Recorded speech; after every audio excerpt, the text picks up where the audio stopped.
स्वर्गों के देव तो खुश हो रहे हैं, वे तो खुशियों से पानी बरसा रहे हैं, और दूसरे लोग भी राजू पानी बरसा रहे हैं। कोई आंखों से बरसा रहा है, कोई मेघों से बरसा रहा है, वे अनुमोदना से पुण्य कमा रहे हैं, और जो रोते हुए अनुमोदना कर रहे हैं बेचारे वे पाप कमा रहे हैं। निर्णय वही करना है, हमें पुण्य कमाना है कि पाप कमाना है।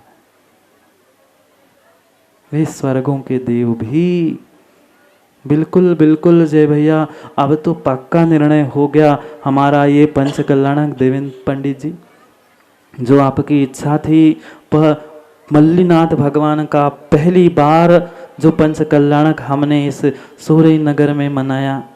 महाराज भी कह रहे थे 5 बालयति, वह बालयति भगवान का तो था, 5 बालयति आना ही था। पर पद्म पुराण में बहुत अच्छी बात आचार्य महाराज ने लिखी है। पद्मिनी राजहंसस्य दिगंबर तपोधना यत्र यत्र विचरते तत्र तत्र सुभिक्ष निश्चय। पद्मिनी यानी कोई गर्भवती स्त्री दिख जाए, राजहंस पक्षी दिख जाए, तुम्हें बिल्कुल भी मुहूर्त समय कुछ देखने की जरूरत ही नहीं है। अगर पद्मिनी मतलब गर्भवती स्त्री, राजहंस पक्षी और दिगंबर तपोधन दिख जाए तो किंचित विकल्प करना ही नहीं। तुम्हारे यहाँ तो सोए वालों चल के 3 मुनिराज पहुंचे हैं, ये कितना तुम्हारा अहोभाग्य है, और हमारे लिए तो सबसे उत्कृष्ट मंगल हुआ है। हाँ, विकल्प में था, जीव सोच रहा था पता नहीं कैसे युद्ध होगा, कौन जीतेगा। वह युद्ध के समय पे जैसे ही प्रश्न उठा कि इतनी बड़ी सेना है और मेरा कैसे काम बनेगा, आप अकेले सारथी और मैं कैसे जीत होगी। तब कहा था सारथी ने, विकल्प मत करो, देखो सामने से 2 मुनिराज आ रहे हैं, पद्मिनी राजहंसस्य दिगंबर तपोधना यत्र यत्र विचरते। जहाँ जहाँ वे विचरण करते हैं वहाँ वहाँ सुभिक्ष वैसे ही हो जाता है। फिर तो यहाँ 3 लोग के नाथ आने वाले थे, बाहर भी सुभिक्ष हो गया और भीतर भी सुभिक्ष हो गया। वह जन्म कल्याणक हमारा मनाना सार्थक हो गया। यही वास्तव में उत्साह और आनंद होता है जब हम उस एक एक क्षण को आनंद से जीना सीख लेते। समय हो गया है, हलचल हो रही है मंच पे, समझ गए भैया जी उठ गए हैं, वे यहाँ आए उससे पहले हम ही साथ समझा करो बात को। वे वहां से हिले थे तभी समझ गया था कि वे अब संकेत करने आ रहे। कोई बंद हो कहने से पहले बंद होना चाहिए। हाँ, समझदार वक्ता वही होता है, समझदार ज्ञानी जीव वही होता है। ऐसे स्थान पर ऐसे कहते हैं कि ऐसे स्थान पर बैठे कोई न उठ, कोई ना कहे उठ, और उतना ही बोलो कोई ना कहे चुप। उतना ही बोलना चाहिए। यहाँ आके चुप करने से पहले हम ही शांत हो जाते। करेंगे, अभी बहुत कुछ चर्चा करनी है। कैसे उत्साह मनाया, कैसे उसने तांडव नृत्य किया, क्या क्या किया, कैसा कलश धरा, फिर कैसा अभिषेक हुआ, वह सब कुछ देखना है। शायद तुम्हारे मनोज जी भी दिखाओगे ना आनंद नृत्य देखने के लिए, है ना। वे बहुत सुंदर, वह साक्षात सौधर्म इंद्र तांडव नृत्य कैसे करता है, कैसे अपना आनंद उद्घाटित करता है। मेघ कुमार के जाति के देवों ने किया, हम सब ने किया, पर सौधर्म की बारी है। वह तांडव नृत्य, आनंद नृत्य देखने के लिए समय पे नहीं आओगे ना। समय हो गया है, क्या करूं, घड़ी किसी के लिए नहीं रुकती, न रुकी है। इसलिए पुनः दोपहर में और भगवान के जन्माभिषेक के साथ वह आनंद को प्राप्त करने के लिए, जिनवाणी का श्रवण करने के लिए, संगति सर्वदारे, समधि समाधि को प्राप्त करने के लिए, मरण का मरण करने के लिए, समय पर समय की बात करने के लिए समय पे मिलते हैं। किस लिए मिलते हैं? भगवान का अभिषेक नहीं देखना ना। भगवान का अभिषेक माताओं इंद्रायणियों कर लो, आज तक जो करना है कल तक कर लो, परसों से हमारे संग में शामिल हो जाएंगे, फिर दूर से करना जो करना है। इसलिए कर लो, आपके ही 1-1.5 दिन 2 दिन बचे हैं, पुनः तो फिर दूर से ही देखना पड़ेगा। इसलिए जितनी विशुद्धि के साथ क्रिया आनंद लूट सकते हो लूट लो। पता नहीं देखते देखते 3 दिन निकल गए, 4 दिन और बचे। करेंगे पुनः अभिनंदन भैया समय पर समय की चर्चा, क्योंकि समय अधिक हो गया। समय पर समय की बात करने के लिए पुनः समय पे मिलते हैं, क्योंकि समय पे किया गया काम समय को दिलाता है। बोली भगवान महावीर स्वामी की। अंतिम तीर्थेश वर्धमान स्वामी के शासन में हमसे विराजते हैं और उनकी यह पावन पीयूष देशना हम सभी के लिए परम उपकारी है। अनादिकाल से हमारी आत्मा में जो जन्म, जरा और मृत्यु रूपी रोग लगे हैं, उन रोगों का उपशमन करने वाली कोई परम औषधि है तो वह एकमात्र यह जिनवाणी है। भव्यात्माओं, जन्म मरण का चक्र तभी मिट सकता है जब जीव अपने मरण को सुधार लेता है। जीवन को सुधारने का प्रयास तो हर व्यक्ति करता है, पर जीवन के प्रतिपक्ष भूत जो मरण था, उस मरण का नाम सुनते ही डर बढ़ता है। जब तक जीव अपने मरण को सुधारना नहीं सीखता है, तब तक उसका यह संसार में जन्म मरण होना, बंद होना संभव नहीं। क्या करना था? उस जन्म मरण के चक्र को ही मिटाने के लिए माणिक दादा हम समाधि की भावना पा रहे थे। समाधि तभी प्राप्त होगी जब जीवन भर मेरे भीतर सभी जीवों के प्रति समाधि होगी। उस समाधि को प्राप्त करने के लिए एक एक बातों पर हम विचार कर रहे थे, जिसे पूज्यपाद स्वामी ने अपनी समाधि भक्ति में कहा था। शास्त्राभ्यासो जिन उत्पत्ति संगति सर्वदारी। आर्य पुरुषों की संगति करने के लिए आचार्य महाराज हमें समझा रहे थे। विश्वास मानना, उत्तम संगति हमें तभी प्राप्त होती है जब हमारे भी पुण्य का उदय साथ में आता है। हेलो, ये बहनें जो बात कर रही हैं ध्यान दीजिए, महर्षि का प्रवचन शुरू हो गया है। ये उचित नहीं है, आप लोग वहाँ बात कर रही हैं। जितनी युवा बहनें बैठी सब कृपया शांति से बैठेंगे, इधर ध्यान देंगे आप लोग।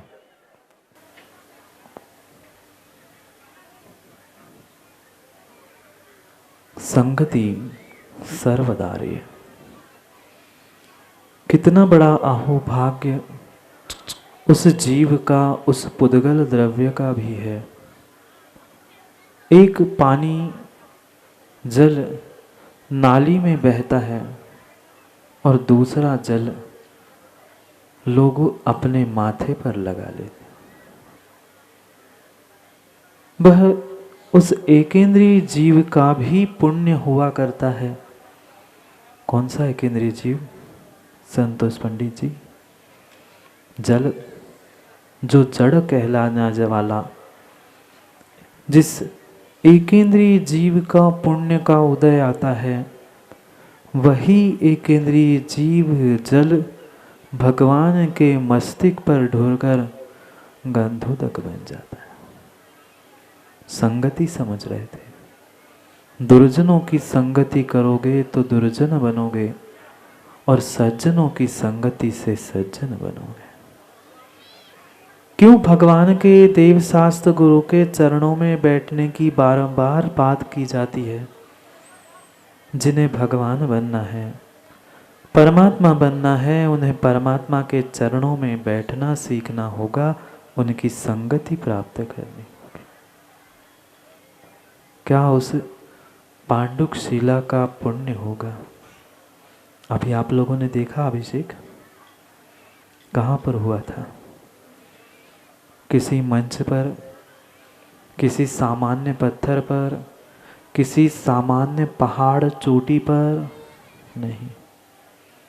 आज तक जितने जितने जितने तीर्थंकर हुए हैं इस क्षेत्र के, उनका अभिषेक उसी पांडुक शिला पर हुआ था जहां पहले से होता आया है।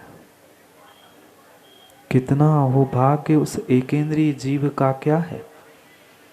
पर्वत पत्थर ही तो है, उस पाषाण का जल का कितना बड़ा सौभाग्य कि उस भगवान के सन्निधि संगति प्राप्त करके वह जल भी गंधोदक और वह पाषाण भी सिद्ध शिला के नाम पर पूजने।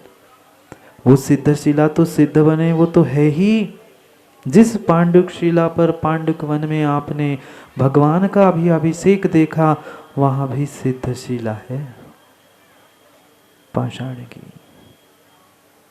जहां प्रत्येक तीर्थंकर इस क्षेत्र के उसी स्थान पर ले जाकर सौधर्म उसका अभिषेक करता है।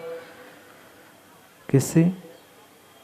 चम्मच से, किसी लोटे से, किसी नलके की कुएं के पानी से। कोई नल का, कुएं का, बिस्लरी का भी पानी नहीं। फिर क्षीर समुद्र, जो क्षीर जैसे धवल वर्ण के जल से, वह छोटे मोटे नहीं, जिसका मुख 1 योजन का, भले ही जय भैया योजन अपने अपने आत्मांगुल से हो, पर प्रमाण उसका योजन का ही है। भगवान के आत्मांगुल के हिसाब से 1 योजन मोटा उसका मुख। हम इतने से लोटे से ढारने के लिए डरते हैं। हाँ, बहुत सारे युवा ऐसे भी है कि ठंड के दिनों में नहाते नहीं। क्यों? कि महाराज इतनी ठंड में कौन नहाएगा। भगवान बालक बैठे थे और उनके मस्तिष्क पर वह 1000 योजन का, 1 योजन का इतना बड़ा मुख वाला कलश अभिषेक हो रहा था। क्या उत्साह था। भगवान को नहाने की जरूरत थी क्या? उनके शरीर से अभिषेक नहीं कराते तो क्या दुर्गंध आती? नहीं, उनको साफ करने के लिए नहीं किया जा रहा था, अपने पापों को साफ करने के लिए सौधर्म भगवान का अभिषेक करने के लिए पांडुक शिला पर ले गया था। क्या संगति का असर है, विचार करो। जल जल सामान्य है। एक जल तुम्हारा हाथ मुख धोने के काम आता है और एक जल भगवान का गंधोदक बनकर माथे पर विराजता है। एक पत्थर जिसे हम पैर रखकर आगे निकलते हैं और एक पत्थर जिस पर अनंत तीर्थंकर भगवंतों का अभिषेक हुआ और आने वाले समय में होने वाला है। वह पत्थर, वह जल भी पूज्य हो गया, पूज्य की संगति को प्राप्त करके। कोई छोटा मोटा पत्थर नहीं है। यहाँ तो हम प्रतिकृति रूप में छोटी सी पांडुक शिला, छोटी सी शिला बनाते हैं, पर वह 100 योजन लंबी, 100 योजन लंबी, 50 योजन चौड़ी और 8 योजन ऊंची, इतनी बड़ी वह पांडुक शिला पर सिंहासन और फिर भगवान विराजमान। देखा हमने।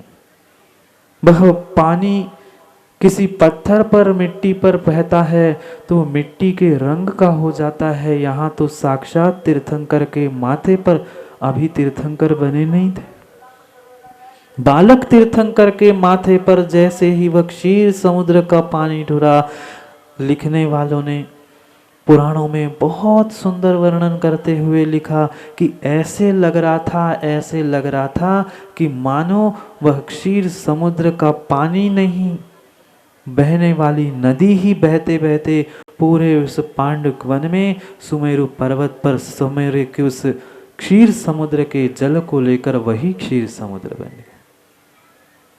क्या अद्भुत दृश्य होगा। इतना उत्साह हो रहा था, हम सभी नाच रहे थे, गा रहे थे। क्यों? भगवान का कृत्रिम अभिषेक हम देख रहे थे। ये अभिषेक जन्माभिषेक था। 4 प्रकार के अभिषेक, जय भैया, 4 प्रकार के अभिषेक, उसमें से ये जन्माभिषेक था। मंदिरों में करते हैं वह हमारा प्रतिमाभिषेक है, चतुर्थाभिषेक है, ये जन्माभिषेक हो रहा था।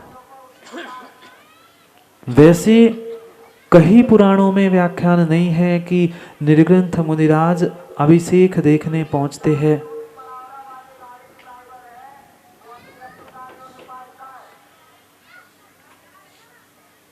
वैसे मुनिराज कभी भगवान अभी तीर्थंकर बने नहीं हैं, तीर्थंकर प्रकृति का उदय नहीं आया है, इसलिए वह उनका अभिषेक देखने या गंधोदक लेने नहीं जाते, पर देवों के लिए, सामान्य जीवों के लिए वह अभिषेक, वह गंधोदक भी पूज्य हुआ करता है। पर पुराण में एक उल्लेख ऐसा भी जय में यह मिलता है, कौतूहलवश 2 चारण रिद्धिधारी मुनिराज आकाश मार्ग से गमन करते करते उनको ज्ञात हुआ कि यहाँ कहीं तीर्थंकर बालक का जन्माभिषेक हो रहा है। वह भी कुछ क्षण रुककर भगवान का अभिषेक देखकर, बालक भगवान का अभिषेक देखकर आगे बढ़ गए। कौन? निर्ग्रंथ मुनिराज को भी कौतूहल हुआ कि वास्तव में बालक तीर्थंकर का अभिषेक कैसे हुआ करता है, और उस बालक तीर्थंकर का अभिषेक देखकर वे आगे बढ़ गए। सोरई वालों का कितना पुण्य है। अभिषेक आज होने वाला था और उसकी तैयारी के लिए पहले से ही कल 3 मुनिराज आए थे कि कल जन्माभिषेक होगा, इसलिए पहले से ही वो वहां पहुंच गए। हाँ, मानिक ज्यादा विश्वास मानना, ये भीतर का उनका संवेग भाव और अरिहंत सिद्ध पंच परमेष्ठि के प्रति अगर श्रद्धा विश्वास नहीं होता तो इतनी दूर से दौड़ते दौड़ते आपके सोरे पे पंच कल्याणक में वे नहीं पहुंचते।